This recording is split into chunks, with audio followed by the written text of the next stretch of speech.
안젤라 더크워스라는 이 중국계 심리학자입니다. 테드에서 강의를 하고 있는 것인데, 이분은 세계적인 컨설팅 회사에서 일하다가 이제 교사가 됩니다. 내가 아이들을 가르쳐야 되겠다 이렇게 생각하고 고등학교 교사가 되는데, 교사를 하다가 이렇게 보니까는 아이들 중에 공부를 잘하는 아이들이 있는데, 이 아이들이 특별히 뭐 머리가 좋다든지 아니면 특별히 재능이 있다든지 또 아이들이 무슨 부자라든지 그런 것이 아니었습니다.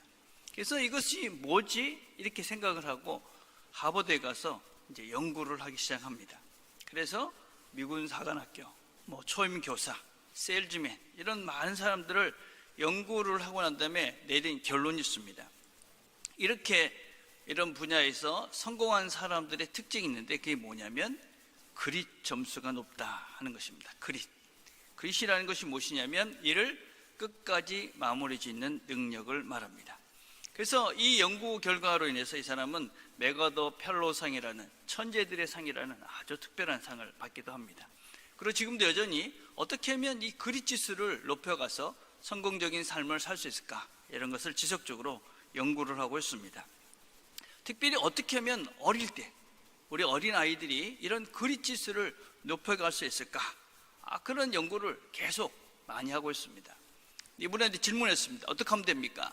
그러니까 이분이 아직은 다는 모른다, 많은 연구가 필요하다, 이렇게 이야기하면서 분명한 것이 두 가지가 있다.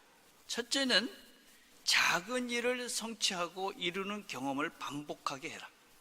그러니까 우리 자녀들이 너무 높은 거를 하라고 그래가지고 하다가 실패하면 이런 그릇이 낮아진다는 것이죠. 그래서 작은 일이지만, 쉬운 일이지만 자꾸 해서 이거 하면 되는구나 하는 성취 능력을 경험토록 해라.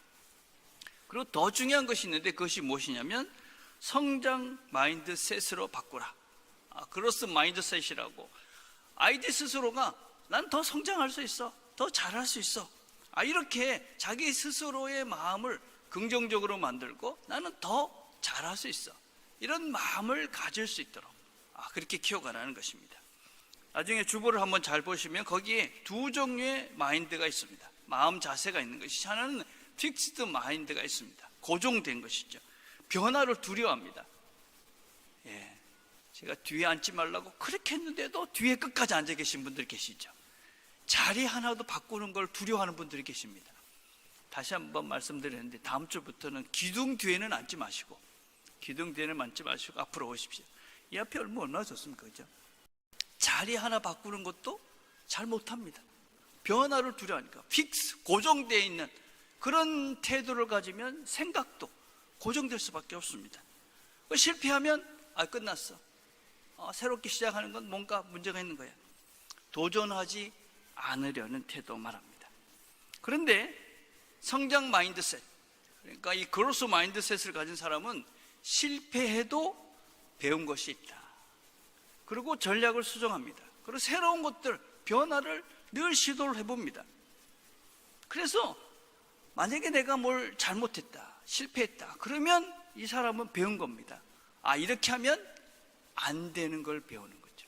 이렇게 하면 안 되겠구나, 그런 걸 배우는 것입니다. 그래서 우리의 마인드 자체가, 어떤 생각의 어떤 태도 자체가 다른 것입니다. 이렇게 하면 실패할 거야, 그래서 아무것도 안 하는 픽스드, 고정된 그런 생각, 아니면 성장, 나는 새로운 도전을 해서 새로운 존재가 될 수 있어. 여러분, 그리스도인들은 어떤 존재냐면, 그리스도인들은 날마다 새로워지는 존재입니다. 우리는 날마다 새로워질 것을 믿고 새로운 도전과 새로운 시도를 하는 사람들이 신앙인들입니다.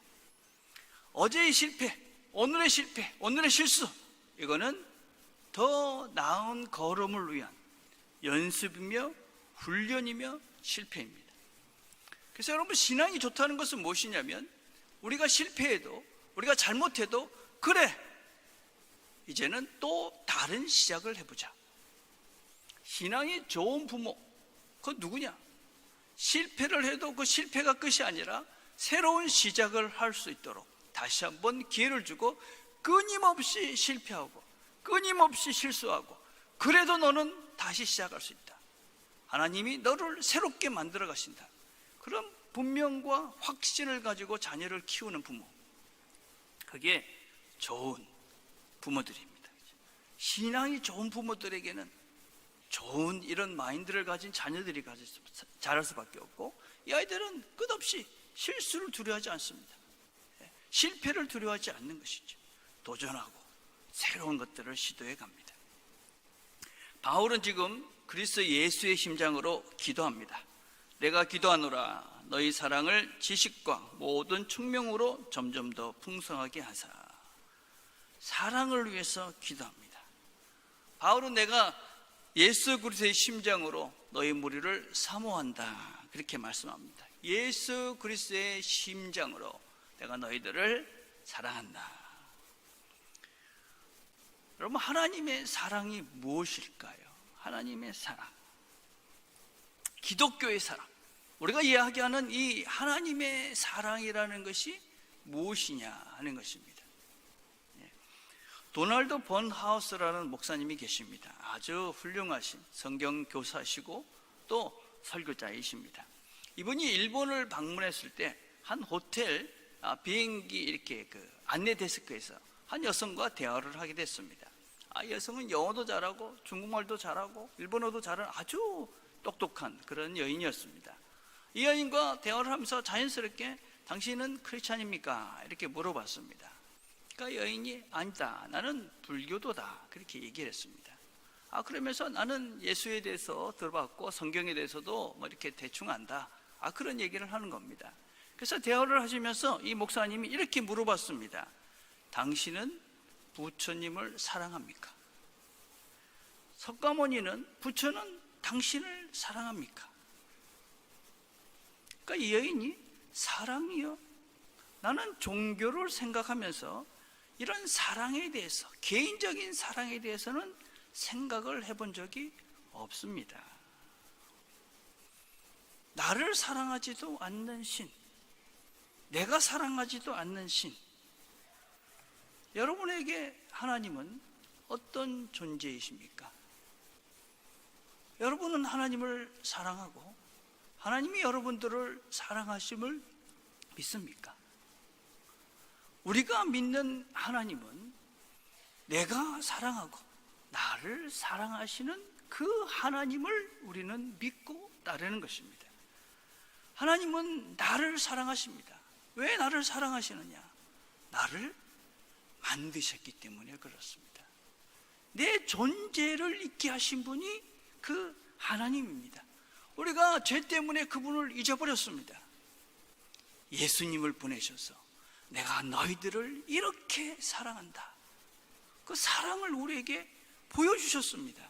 그래서 우리가 그 예수님의 십자가를 보면서 하나님이 당신의 목숨을 버리까지 생명을 다해서 나를 사랑하시는구나. 그래서 우리는 그 사랑을 알기 때문에 그 사랑에 감격하여 하나님을 사랑합니다. 이분이 나를 만드셨다, 또 나를 사랑하시기 때문에 나를 이끌어 가신다. 그래서 내가 그분을 믿고 그분의 이끄심을 받고 우리가 그분을 따라서 이 걸음을 걸어갑니다. 우리의 모든 죄를 사해 주셨습니다. 여러분, 우리의 모든 죄를 사해 줬다는 것들을 잘 이해하셔야 됩니다.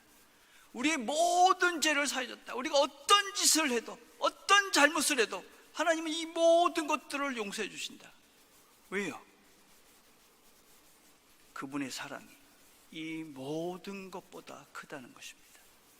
하나님의 사랑이 어떤 것보다 비교할 수 없을 만큼 그분의 사랑은 크고 넓고 풍성하다. 그래서 모든 죄를 용서해 줍니다. 그럼 하나님께서 우리에게 말씀하시는 것이죠. 너는 존귀한 존재야. 너는 그런 죄 때문에, 너의 실수 때문에, 너의 잘못 때문에 너가 그렇게 그런 인생을 살 그런 존재들이 아니야. 너는 존귀한 존재야. 로한 윌리엄스라는 목사님은 이런 얘기를 했습니다. 하나님의 용서는 사람의 존엄성이 무엇보다 크다는 것을, 사람의 존엄을 세워주는 행위다.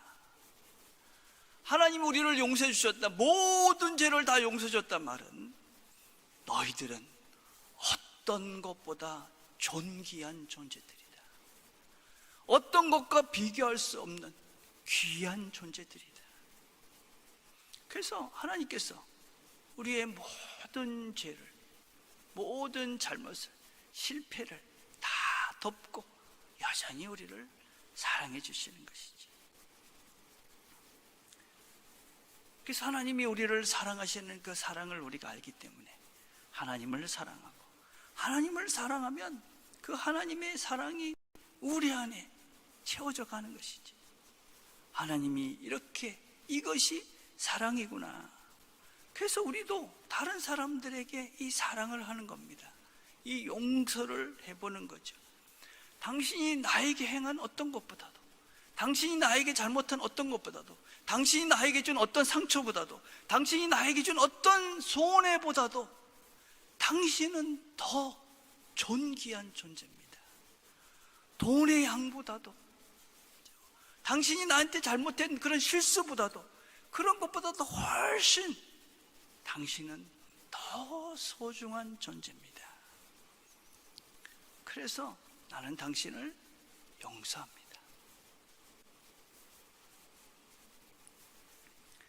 하나님이 나의 어떤 죄, 어떤 잘못, 어떤 실수도 다 용서해 주셨고, 그 큰 사랑을 내가 알기에 나도 당신을, 그 존귀한 당신을, 귀중한 당신을, 하나님의 형상인 당신을 다른 것과 비교하지 않고 당신을 용서합니다.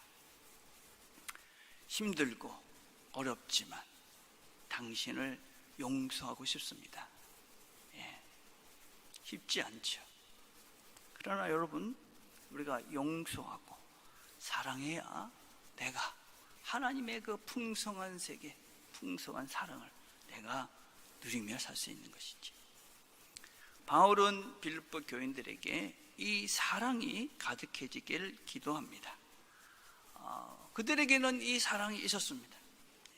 그래서 그 사랑이 그런 부분적인 것이 아니라 점점 더 풍성해지기를 기도합니다. 여러분, 우리가 그 사랑이 없으면 이 사랑이 자라지 않습니다. 우리에게 내가 어떤 잘못을 해도, 어떤 실수를 해도, 어떤 죄를 져도 하나님은 나를 용서하신다. 그 하나님의 큰 사랑이 있다. 그래서 그 사랑 때문에 내가 안심이 되고, 내가 지금 주 앞에, 내가 지금 죽는 그 순간이 돼도 괜찮다. 그런 믿음이 있고 그런 사랑이 우리한테 있을 때 우리는 이 사랑이 점점점 자라갈 수가 있습니다. 여러분, 그런데 이 사랑은 그냥 감성적인 것이 아닙니다. 의지적인 것이죠. 이 감정을 넘어가는 하나님의 은혜가 있습니다. 이 감정을 넘어가는 우리의 의지가 있고 우리의 선택이 있어야만 합니다. 그래서 우리는 이 하나님의 사랑을 올바로 알기 위해서 지식이 필요하고 명이 필요합니다. 여러분, 우리가 지식을 얻는다는 것은 그냥 얻어지지 않습니다. 여러분들이 지금도 의지가 있으셔야 되죠. 설교를 듣기 위해서 집중하셔야 되죠. 엉뚱한 생각을 멈추셔야 됩니다. 하나님 말씀에 집중해서 이 말씀이 지금 나에게 뭐라고 말씀하시는지를 들으려는 애씀과 힘씀이 없으면 우리는 지식을 가질 수가 없습니다. 하나님을 배우셔야 되고 공부해야 됩니다. 여러분, 순종하셔야 됩니다. 훈련하셔야 됩니다. 그래야 그 지식이 체득이 되어지고 나의 진정한 지식이 돼서 하나님을 알아갈 수가 있습니다. 하나님을 알면 나타나는 증상은 분명합니다. 나를 압니다. 나. 하나님 말씀을 들으며 나가 보입니다. 내가 누군지를 보이는 거죠. 내가 누굽니까? 죽을 수밖에 없는 죄인인 나가 보이는 것이죠. 하나님의 사랑이 없으면 도대체 살 수 없는 내가 보입니다. 동시에 하나님의 거룩한, 하나님의 형상으로서의 나의 존귀한 내가 보입니다. 하나님의 사랑받는 존재로서의 내가 보입니다. 그래서 존귀한 나, 그러나 하나님의 사랑으로 죄로 인해서 죽을 수밖에 없는 겸손한 나. 그렇게 하나님이 나를 새롭게 만들어 갑니다. 그게 신앙의 걸음을 걸어가는 거죠. 그러고 나면 너도 보이죠. 너 하나님의 존귀한 형상으로서의 너, 존엄한 사람으로서의 너, 하나님의 사랑받는 존재로서의 너. 그래서 우리가 지식을, 하나님을 알게 되면 내가 보이고 너가 보이고, 그래서 우리가 하나님이 원하시는 진정한 사랑을 할 수가 있게 되어집니다. 그래서 이렇게 사랑을 알게 되면 우리가 무엇을 할 수 있게 되느냐? 분별력이 생깁니다. 1장 10절에 이렇게 말합니다. 너희로 지극히 선한 것을 분별하며 또 진실하여 허물 없이 그리스도의 날까지 이르고. 지극히 선한 것을 분별한다. 지극히 선하다 하는 것은 정말 품위가 있는, 고귀한 품위가 있다, 그런 의미입니다. 품위가 있는 것, 정말 누가 봐도 참 저건 품위가 있는, 다른 것과 비교할 수 없는 그런 품위가 있는 그런 것들을 선택할 수 있는 그런 능력들이 생긴다는 것입니다. 그런 고귀한 존재로서의 우리가 새로워진다는 것입니다. 여러분, 그리스도인들은 무례하게 말할 수가 없죠. 폭력적인 말을 할 수가 없습니다. 천박한 말이나 행동, 예수를 모를 때는 가능했지만 우리는 예수를 알고 나면, 예수님이 사랑하는 그 사람들을 알게 되면, 하나님께서 만드신 이 사람의 존재가 얼마나 고귀한지를 알게 되면 우리는 사람을 함부로 대할 수가 없습니다. 무리에 행할 수가 없죠. 폭력을 행할 수가 없는 것입니다. 그러니 우리의 사람을 대하는 태도가 달라질 수밖에 없는 것입니다. 여러분, 분별하다는 말 역시 아주 특별한 말입니다. 이 말은 시험을 해보고 선택을 하라, 그 말입니다. 그냥 이것이 옳고 그런가, 이게 정말 옳은지 틀리는지를 분별을 하고 시험을 해보고 그리고 선택을 해라, 그 말입니다. 한 연구에 의하면은 사람들이 일반적으로 어떤 새로운 개념을 이렇게 들으면, 새로운 어떤 그 지식을 얻게 되면 50%의 사람들은 아무런 생각 없이 그냥 받아들인다고 그럽니다. 50%. 그래서 여러분, 가짜들이 막 이렇게 떠들어도 50%는 그런가 하고 그냥 넘어가는 거죠. 그리고 30%는 무조건 반대한답니다. 무조건 틀렸다. 그리고 30%는 반대. 그리고 한 15% 정도의 사람들은 기다린다고 그럽니다. 그런데 더 이상의 정보나 설명이 없이 그냥 잠시 시간이 지나가면 그러면 결정을 한다고 그래요. 그러니까 약 95%의 사람들이 어떤 정보를 들었을 때 그냥 판단하고 결정한다. 5%만이 그 정보에 대한 논리나 근거나 분명한 어떤 논리적인 그런 지식을 요구하고 난 후에 결정한다. 단 5%만이 그게 정말 맞는가, 그 이야기의 근거가 분명한가, 그리고 논리적으로 저게 설득력이 정말 있는 것인가, 확인된 것인가, 분명한 근거를 가지고 논리적으로 설명이 된 것들을 확인하고 그리고 결정한다고. 5%만이. 우리는 과연 어디에 해당이 될까요? 나는 어떤 새로운 지식을 얻었을 때, 새로운 정보를 들었을 때, 뉴스를 보았을 때 어떻게 하십니까? 멈추고 생각하고 선택하라. 우리 교회 화장실에도 있고 곳곳에 써 있는 글입니다. 아주 많이 제가 강조를 하고 있습니다. 여러분, 잘하고 계십니까? 멈추고 생각하고 기도하라는 것입니다. 여러분, 생각하고 선택하라. 금주에 제가 읽은 책 중에 하나가 어떤 것이냐면 Thinking 101이라는 책입니다. 우리나라 아주 훌륭하신 그런 예일대 교수님 안우경이라는 분이 쓰신 책인데 아주 좋은 책입니다. 여기에 이런 얘기가 있습니다. 유창성의 착각이라는 말이 있습니다. 유창성. 이게 무슨 얘기냐면, 우리가 많이 듣고 보고 이렇게 하면 자신이 할 수 있다, 하고 있다라고 착각한다는 것입니다. 예일대학에서 이분이 강의를 하고 계시는데, 이 강의를 하면서 학생들에게 BTS가 춤추는 장면 6초짜리 강의를, 이 영상을 한 10번을 넘게 계속 보여주고, 또 슬로우 비디오로 이렇게 보여주고, 그리고 이걸 어떻게 하면 되는지를 다 보여주고 난 다음에 학생들에게 이걸 따라하면 상을 주겠다. 수십 명의 학생들이 나왔습니다. 그런데 3초가 지나지 않아서 다 제각각하고 있는 겁니다.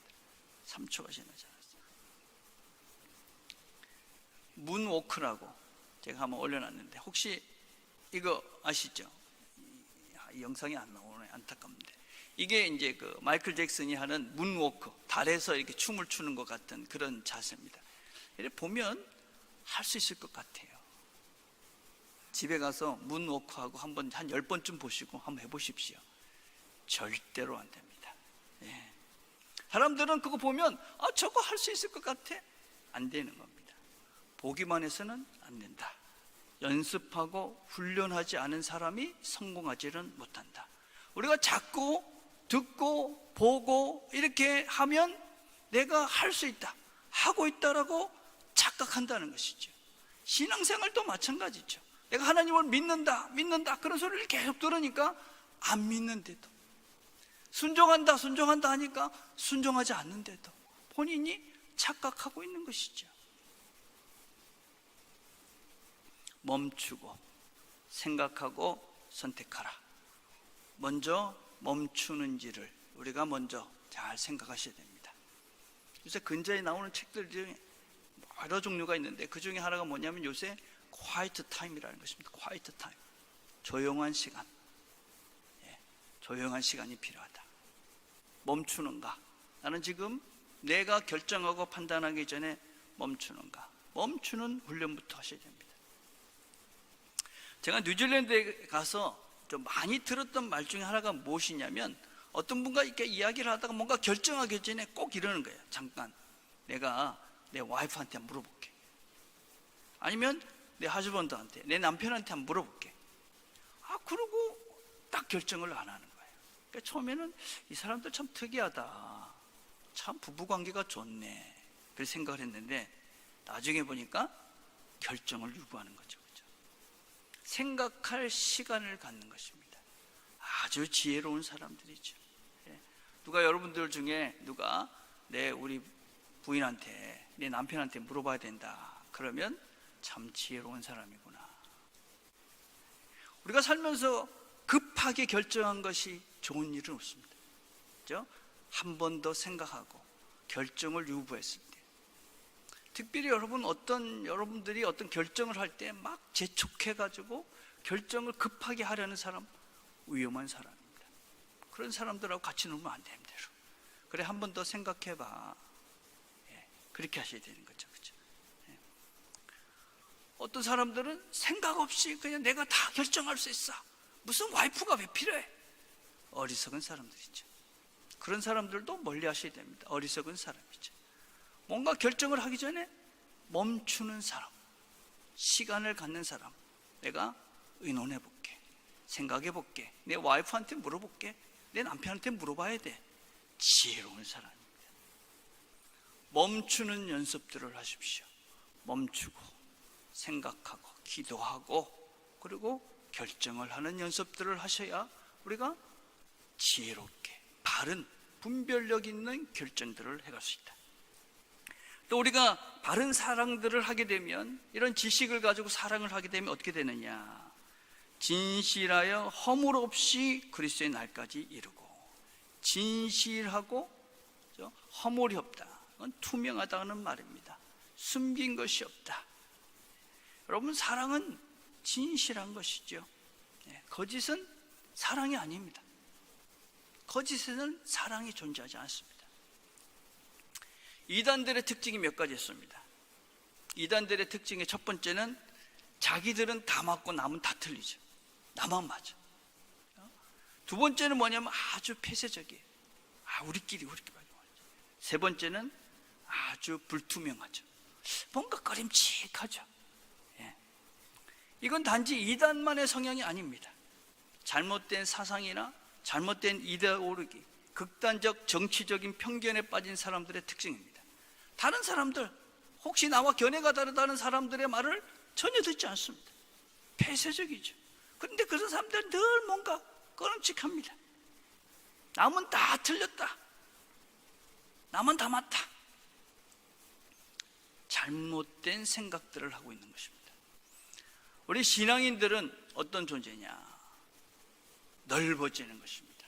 넓어져. 다양한 세계, 다양한 사람, 세상이 넓고 하나님이 이 모든 것들을 창조하셨습니다. 하나님이 얼마나 크신 분입니까? 이 모든 것들을 만드셨는데, 근데 그 예수를 믿는 우리가 그냥 그 소위 그런 말 있잖아요. 그러면 그게 예수를 제대로 믿는 거겠습니까?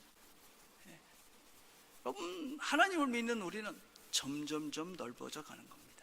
그 전에 이해가 되지 않았던 사람들이 이해가 되는 것이고, 그 다음에 같이 밥 먹기 싫었던 사람들도 같이 밥이 먹고 싶은 거고, 저 사람이 왜 저러나 그랬는데 그럴 수 있구나, 이러면서 우리의 마음과 생각과 관계가, 이 모든 것들이 넉넉해지고 너그러지는 것입니다.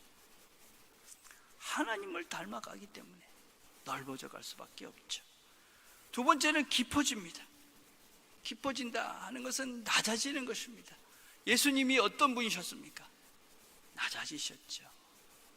하나님이 하늘의 그 영광을 버리고 이 땅에 내려오신, 낮아지신 것입니다.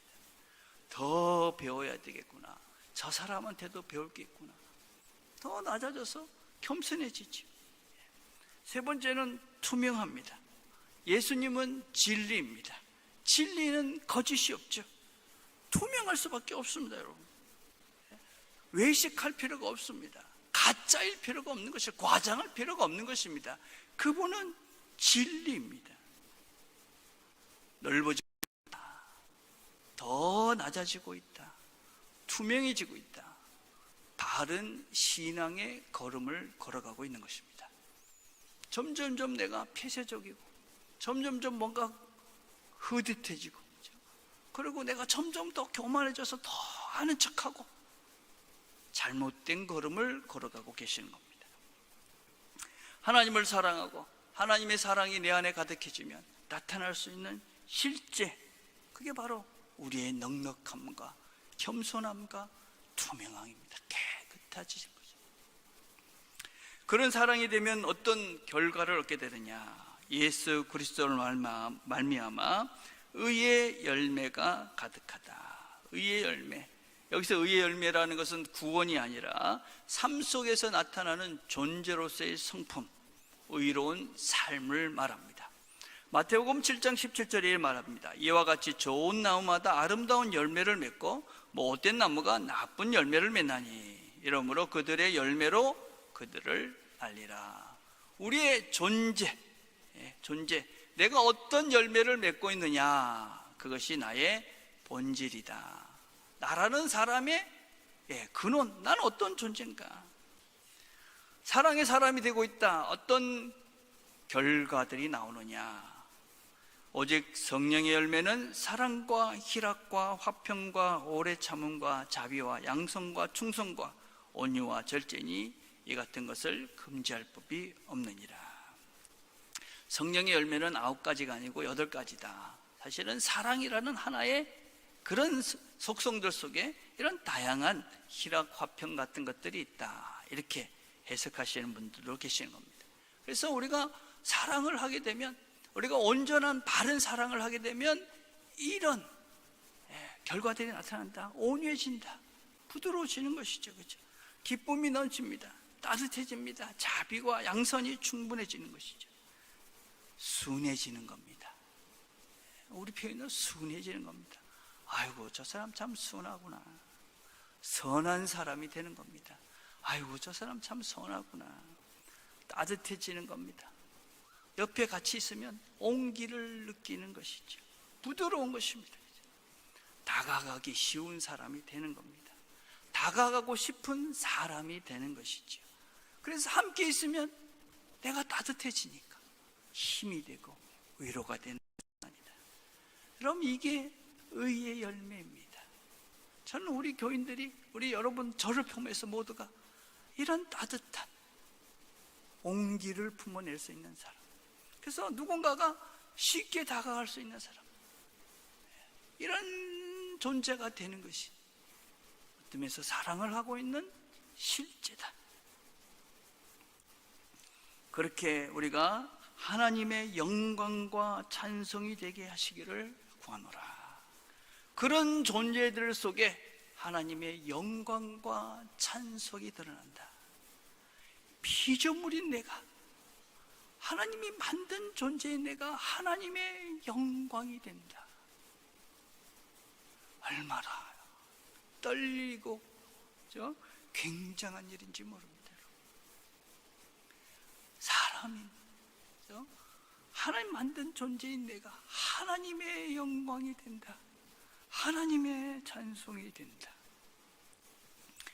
우리가 사랑하면 의의 열매를 맺으면서 따뜻한 사람이 되면, 온유한 사람이 되면, 용기를 줄 수 있는 존재들이 되면 하나님의 영광이 된다.